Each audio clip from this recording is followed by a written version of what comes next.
ان کی پہنچ اور ان کی عظمت اور ان کی رفت کا کون اندازہ کرے۔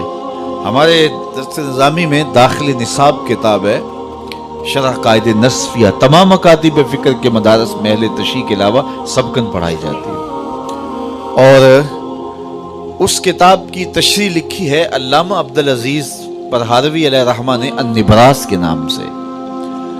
اس میں حضرت ابو الحسن رفاعی کا ایک قول پیش کیا ہے۔ وہ فرماتے ہیں میں نے روحانی طور پہ پرواز کی، حتیٰ صعدت فی الفوقانیات، یہاں تک کہ میں بہت اونچا چلا گیا، اور اس میں کوئی اختلاف نہیں، انسان کی روح پرواز کر سکتی ہے۔ ہم خواب میں کہاں سے کہاں جا پہنچتے ہیں، یہ ایک ہماری روح ہے، اور ہماری روح روحانی طور پہ بھی پرواز کر سکتی ہے۔ اگر میری اور آپ کی روح زنگ آلود ہو تو پھر پاک لوگوں کی روحوں سے ہم اپنی روح کو قیاس نہ کریں۔ جن کی روحیں مصفہ ہیں، جن کے آگے حجاب اور پردے نہیں ہیں، تو وہ پرواز کرتی ہیں۔ تو وہ فرماتے ہیں میں نے روحانی طور پہ پرواز کی، حتیٰ صعدت فی الفوقانیات، یہاں تک کہ بہت اونچا چلا گیا۔ ایک عرش آیا اسے عبور کیا، دوسرا عرش آیا اسے عبور کیا، 7 لاکھ عرش عبور کر گئے۔ عرش ایک نہیں ہے، عرش بہت سارے ہیں۔ عالم امکان اور عالم وجوب کے درمیان عرش عالم برزخ ہے۔ جب اللہ تعالیٰ اس دنیا پہ کوئی تجلی ڈالنا چاہتا ہے تو پہلے عرش پہ ڈالتا ہے، وہاں سے تجلیات چھن کے دنیا پہ آتی ہیں۔ اگر ڈائریکٹ آ جائیں تو کوئی تاب ہی نہ لا سکے۔ یہی بہتر ہے کہ وہ پردے میں روح پوش رہے، وہ اگر پردہ اٹھا دے تو کسے ہوش رہے۔ عرش ایک نہیں، عرش بہت سارے ہیں۔ کہتے ہیں میں 7 لاکھ عرش عبور کر گیا۔ آواز آئی ابو الحسن رفاعی کدھر آ رہے ہو؟ تو میں نے عرض کی مالک معراج کی شب جس عرش کی چھاتی پہ محبوب کے قدم لگے تھے، میں اس عرش کو دیکھنے کے شوق میں کشاں کشاں یہاں تک پہنچا ہوں۔ نہ سفر بشرط مال ہے، نہ طلب بقید سوال ہے، فقط ایک سیری ذوق کو میں بھٹک رہا ہوں کہاں کہاں۔ میرے دل کی خلوتیں کئی بار سج کے اجڑ گئیں، مجھے بارہا یہ گماں ہوا تم آ رہے ہو کشاں کشاں۔ کہا تو میں اس شوق میں یہاں تک پہنچا ہوں تو میں اس عرش کو دیکھنا چاہتا ہوں، اور میری پرواز کی غرض و غایت یہ ہے۔ تو آواز آئی ارجع لا وصول لکا، ابو الحسن پلٹ جاؤ، تم کروڑوں سال بھی پرواز کرو، جس عرش کی چھاتی پہ محبوب کے قدم لگے تھے وہاں تمہارا خیال بھی نہیں پہنچ سکتا۔ جس نبی کے قدم اتنے اونچے ہیں اس نبی کا سر کتنا اونچا ہوگا۔ کوئی حد ہے ان کے عروج کی، بالا غل اولاب کمال ہی۔ تو کہا دہا سے مراد حضور کے کمالات ظاہریہ ہیں، اور لیل سے مراد حضور کے کمالات باطنیہ ہیں۔ ایک قول یہ پیش کیا کہ دہا سے مراد حضور علیہ الصلوۃ والسلام، اللہ اکبر، یہ اللہ نے اپنے محبوب کو شانیں دی ہیں نا، یہ حضور علیہ السلام کی عظمتیں ہیں، یہ حضور کی رفتوں کا عالم ہے۔ تو کہا دہا سے مراد حضور کے کمالات ظاہریہ، اور لیل سے مراد حضور کے کمالات باطنیہ ہیں۔ پھر کہا دہا سے مراد حضور علیہ السلام کا نور علم ہے، جس سے کائنات کی کوئی چیز پوشیدہ نہیں، چٹے دن کی طرح روشن، ہر شے محبوب کی نگاہوں میں ہے۔ اللہ کے محبوب کی نظروں میں کوئی چیز پوشیدہ نہیں۔ وَإِنِّي أَرَىٰ مَا لَا تَرَوْنَ وَأَسْمَعُ مَا لَا تَسْمَعُونَ، جو میں دیکھتا ہوں وہ تم نہیں دیکھتے، اور جو میں سنتا ہوں وہ تم نہیں سنتے۔ اللہ نے وہ سماعتیں دی، وہ بصارتیں دی۔ یہ غلطی ہوتی ہے کہ اپنے حواس کو نبی کے حواس پہ قیاس کیا جائے، یا نبی کے حواس پہ اپنے حواس کو قیاس کیا جائے۔ قرآن پڑھیے، سورہ نمل اٹھائیے، حضرت سلیمان اپنے لاؤ لشکر کے ساتھ جب آگے بڑھے تو وادی نمل آ پہنچے۔ تو وادی نمل میں چیونٹی نے جب لشکر سلیمان آتے دیکھا تو اس نے اپنی ہمجولیوں سے، چیونٹیوں سے کہا کہ جلدی جلدی اپنی بلوں میں داخل ہو جاؤ، اللہ کے نبی کا لشکر بے خبری میں تمہیں کچل نہ ڈالے۔ اللہ اکبر۔ اور یہ بات حضرت سلیمان نے سنی۔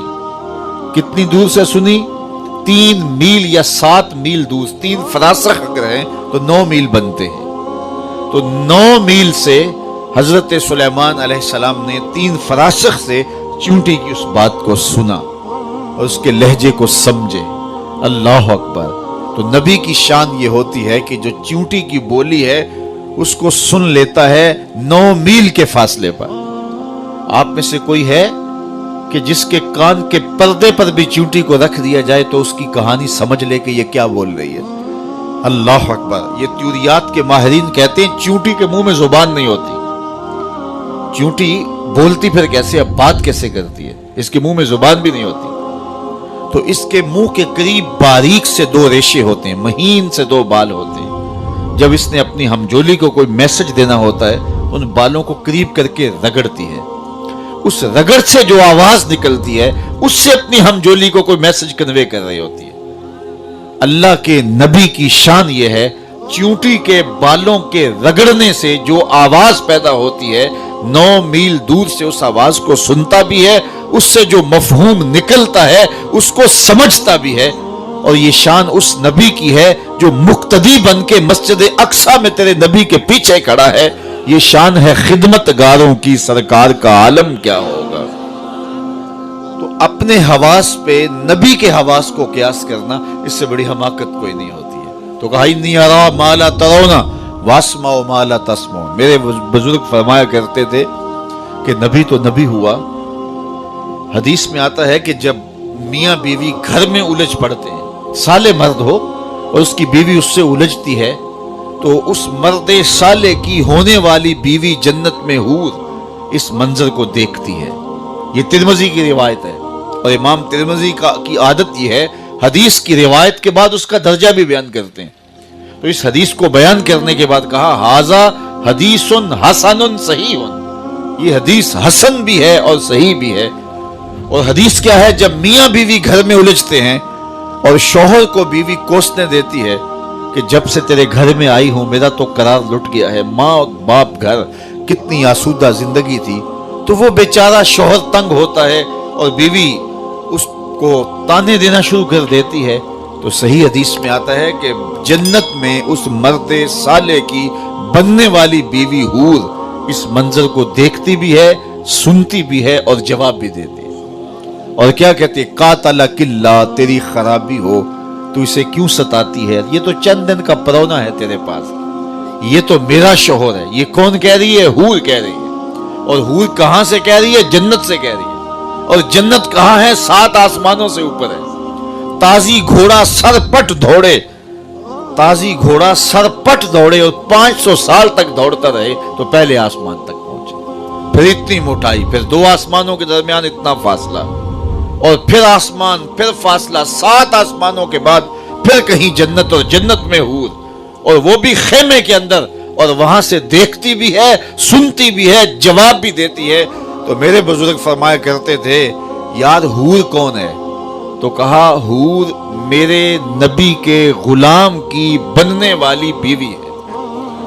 حور میرے نبی کے غلام کی بننے والی بیوی ہے، اور اس کی نظر کا عالم یہ ہے کہ وہ جنت سے دیکھتی ہے، یارو مدینہ تو دور ہی نہیں ہے۔ تو کہا دعا سے مراد حضور کا نور علم ہے، حضور کی نگاہوں سے کائنات کی کوئی چیز پوشیدہ نہیں ہے۔ اقبال بولے اے فروغت صبح آثار و ظہور، چشمے تو بی نندائے معافی صدور، تیری نظر تو سینوں کے چھپے راز بھی جانتی۔ حضور کی مجلس لگی تھی، ہجوم عاشقاں تھا۔ ایک صحابی ہیں وابصہ بن معبد رضی اللہ تعالیٰ عنہ، وہ پیچھے آگے بیٹھ گئے۔ آداب مجلس بھی یہی ہیں، جہاں جگہ ملے وہاں بیٹھ جاؤ۔ صدر مجلس کو اختیار ہے کہ وہ کسی کو آگے بلانا چاہے تو بلا لے، جہاں حضور ہوں گے وہاں صدر مجلس کون ہوگا؟ اب وہ آئے حضرت وابصہ اور پیچھے بیٹھ گئے۔ حضور نے کہا ادنو یا وابصہ، وابصہ نیڑے آ جاؤ۔ وہ اٹھے اور قریب آ گئے۔ پھر فرمایا ادنو یا وابصہ، وابصہ اور نیڑے آ جاؤ۔ وابصہ اٹھے اور قریب ہو گئے۔ پھر فرمایا وابصہ اور نیڑے آ جاؤ۔ اب حضرت وابصہ کی سنیے، فرماتے ہیں میں اپنے مقدر پہ قربان جاؤں، میں اتنا قریب ہوا کہ میرے گھٹنے حضور کے گھٹنوں سے چھونے لگے۔ جب اتنا نیڑے ہو گیا تو حضور نے مجھے پوچھا وابصہ کوئی سوال پوچھنے آئے ہو؟ میں نے کہا جی حضور میں سوال پوچھنے آیا ہوں۔ کہا جو پوچھنے آئے ہو پوچھو گے یا بتاؤں کیا پوچھنے آئے ہو؟ عرض کی حضور اگر آپ بتا دیں تو حد ہو جائے۔ فرمایا تم خیر اور شر کے بارے پوچھنے آئے ہو، اچھائی کیا ہوتی ہے، برائی کیا ہوتی ہے، یہی سوال تھا؟ جی حضور یہی سوال تھا۔ کہا اس کا جواب مجھ سے لینا ہے یا اپنے آپ سے لینا ہے؟ اور اس کی جواب آتا ہوتا تو سوال ہی کیوں بنتا. فضرب علی صدرہ فقال استفت من قلبک. یہ 3 انگلیاں حضور نے جوڑی، انگوٹھا اور ساتھ والی 2 انگلیاں، اور انگلیاں جوڑ کے ایسے حضور نے دل والی جگہ پہ ماری. اور فضرب علی صدرہ فقال استفت من قلبک، دل والی جگہ پہ مار کے فرمایا یہ اندر مفتی بیٹھا اسے ہی پوچھ لے، یہی بتا دے گا اچھائی کیا ہے، یہی بتا دے گا برائی کیا ہے. جب دیوار رکھتے ہوئے ہمسائے کے 2 انچ دبانے لگتے ہو، اندر مفتی فتویٰ دے رہا ہوتا ہے غلط کر رہے ہو. جب رشوت لے رہے ہوتے ہو، میز کے اوپر سے لو یا میز کے نیچے سے، اندر کا مفتی بول رہا ہوتا ہے یہ غلط کر رہے ہو. جب گزرتے ہوئے نظر بھٹکتی ہے اور خیال بہکتا ہے تو اندر ضمیر آوازیں دیتا ہے تیرے گھر میں بھی بہن بیٹھی ہے، تیرے گھر میں بھی تیری ماں بیٹھی ہے، تیری نظر کیوں آوارہ ہو رہی ہے. اندر سے آوازیں آ رہی ہوتی ہیں، اندر بول رہا ہوتا ہے. تو میرے حضور نے 3 انگلیاں جوڑ کے دل پر مارتے ہوئے فرمایا استفت من قلبک، یہ تیرا مفتی ہی بتا دے گا، یہ اندر کا مفتی بتا دے گا کہ خیر کیا ہے شر کیا ہے. اقبال نے کہا تھا نا کہ اپنے دل سے پوچھ ملا سے نہ پوچھ. تو یہ دل بتائے گا، یہ مفتی اندر بیٹھا ہوا ہے، تو اس سے پوچھئے نیکی کیا ہے، اس سے پوچھئے برائی کیا ہے. تو حضور کی نگاہوں سے کائنات کی کوئی چیز پوشیدہ نہیں ہے. اور ایک حدیث سناؤں اور اپنے مضمون کو آگے لے جاؤں، اور یہ صحاح کی روایت ہے. اللہ کے محبوب نے ارشاد فرمایا قرب قیامت میں جب دجال آئے گا، ابھی تک تو نہیں آیا، اس کے فتنے نمودار ہوئے لیکن وہ آنا چاہ رہا ہے. تو کہا قرب قیامت میں جب دجال آئے گا، 1450 سال بیت کے اس بات کو بتائے ہوئے. فرمایا جب دجال آئے گا تو میرے غلام اس کے مقابلے میں نکلیں گے، میرے غلام اس کے مقابلے میں نکلیں گے. سنیے آگے، فرمایا انی لعارف اسماءہم، قرب قیامت میں دجال کے مقابلے میں جو میرے غلام نکلیں گے، انی لعارف اسماءہم، میں انہیں نام بنام جانتا ہوں. بات ختم نہیں ہوئی، واسماء آبائہم، ان کے باپ دادے کے ناموں کو بھی جانتا ہوں. کہانیاں ختم نہیں ہوئی، وَأَلْوَانَ خُيُولِهِمْ، جن سواریوں پہ چڑھ کے جہاد کریں گے میں محمد ان سواریوں کے رنگوں کو بھی جانتا ہوں. کون سا غلام، کس قبیلے کا فرد، کس رنگ کی سواری پہ بیٹھ کے جہاد کرے گا، حضور فرمایا میں پہچانتا ہوں. یا عالموں کا لفظ نہیں ہے، انی لعارف، میں پہچانتا ہوں انہیں جو قرب قیامت میں دجال کے مقابلے میں آئیں گے. یہ میرے محبوب کی نگاہ ہے. تو کہا دہا سے مراد حضور کی نگاہ دوربین ہے جس سے کوئی شے پوشیدہ نہیں ہے، اور لیل سے مراد حضور کا دامن عفو و کرم ہے جس میں بڑے بڑے گناہگاروں کو چھپا لیں گے. اللہ اکبر، کیا منظر ہوگا. پیش حق مجدہ شفاعت کا سناتے جائیں گے، آپ روتے جائیں گے، ہم کو ہنساتے جائیں گے. وسعتیں دی ہیں خدا نے دامن محبوب کو، جرم کھلتے جائیں گے اور وہ چھپاتے جائیں گے. تو کہا لیل جس طرح رات چھپا لیتی ہے، تو لیل سے مراد حضور کا دامن عفو ہے، دامن رحمت ہے، دامن کرم ہے جو گناہگاروں کو اپنی آغوش میں سمیٹ لے گا. خود فرما شفاعتی لأہل الکبائر من امتی، میں امت کے بڑے بڑے مجرموں کی شفاعت کروں گا. تو کیا منظر ہوگا حشر کا جب میرے آقا شفاعت کر کے گناہگاروں کو اپنی آغوش میں سمیٹ رہے ہوں گے. وہ کسی نے کسی محفل نعت میں پڑھ دیا، جس طرح کہ آج کل ہماری شاعری چلتی ہے کہ وہ اپنا مقدمہ نہیں ہار سکتا جس کے حضور وکیل ہوں. تو میں نے کہا کہ وکیل نہ کہو، وکیل جو ہے نگہبان کے معنی میں تو ٹھیک ہے، لیکن آپ مقدمے کی بات کر رہے ہیں تو یہاں وکیل کے معنی ایڈوکیٹ کے معنی میں وکیل آ رہا ہے. تو حضور مقدمے میں ہمارے وکیل نہیں ہوں گے بلکہ ہمارے شفیع ہوں گے. وکیل اور شفیع میں فرق ہوتا ہے، جو سفارشی ہوتا ہے اس میں اور وکیل میں فرق ہوتا ہے. آپ جانتے ہیں دیہاتوں کے رہنے والے، وکیل کی لڑائی یہ ہوتی ہے اور وکیل کی بحث یہ ہوتی ہے، اس کے دلال یہ ہوتے ہیں کہ میرے موکل نے یہ جرم نہیں کیا لہذا چھوڑ دیا جائے. وہ ثبوت یہ دیتا ہے کہ اس پہ الزام ہے اور غلط الزام ہے، میرے موکل نے یہ جرم نہیں کیا لہذا چھوڑا جائے، یہ وکیل کہتا ہے. اور شفیع کہتا ہے سب کچھ کیا ہے، میرا آنا دیکھا جائے، میری سفارش مانی جائے. حضور قیامت کے دن وکالت نہیں فرمائیں گے، شفاعت فرمائیں گے. پیش حق مجدہ شفاعت کا سناتے جائیں گے، آپ روتے جائیں گے ہم کو ہنساتے جائیں گے. وسعتیں دی ہیں خدا نے دامن محبوب کو, جرم کھلتے جائیں گے اور وہ چھپاتے جائیں گے. باغ جنت میں محمد مسکراتے جائیں گے, پھول رحمت کے گریں گے ہم اٹھاتے جائیں گے. تو وہ منظر ہوگا. یہ حضور کا دامن شفاعت ہے. بڑے بڑے گناہگاروں کو حضور اپنی آغوش میں سمیٹ لیں گے. تو دعا سے مراد حضور کا نور علم ہے, اور لیل سے مراد حضور کا دامن عفو و کرم ہے. اس پر بہت کچھ کہا جا سکتا ہے لیکن آگے بڑھنا ہے. کہا کہ دعا سے مراد حضور علیہ الصلوۃ والسلام کا چہرہ انور ہے, جو چاشت کی طرح چمکتا ہوا چہرہ, اور لیل سے مراد محبوب کی زلف عنبری ہے.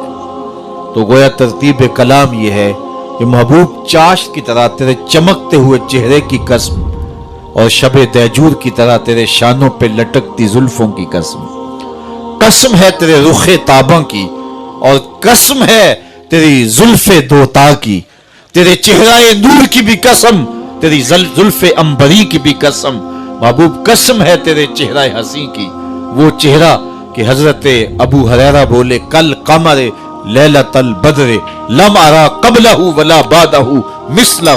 کیا پوچھتے ہو حضور کے چہرے کا؟ 14ویں رات کے چمکتے ہوئے چاند کی طرح حضور کا چہرہ تھا. پھر کہتے ہیں نہیں نہیں نہیں نہیں, حضور جیسا نہ پہلے دیکھا نہ بعد میں دیکھا. حسان بن ثابت کھڑے تھے, بولے دیکھتے کیسے؟ کسی ماں نے جنم دیا ہوتا تو دیکھتے. اللہ اکبر. خدا نے وہ سچا ہی پن چھڑیا جدے وچ محمد نو ٹالیا سی. حسینہ جمیلاں دا منہ موڑ دیتا, محمد بنا کے قلم توڑ دیتا. جب یہ خاکے تراشے گئے تھے تو میں نے پورے وطن میں جگہ جگہ جا کے کہا تھا, میاں خاکے تو خاکیوں کے ہوتے ہیں, جو پیکر نور ہو اس کے خاکے کون تراشے گا؟ سایہ تو بڑی دور کی بات ہے, مثل تو دور کی بات ہے. اللہ اکبر. اس کا محبوب کا سایہ بھی نہیں بنایا گیا تھا.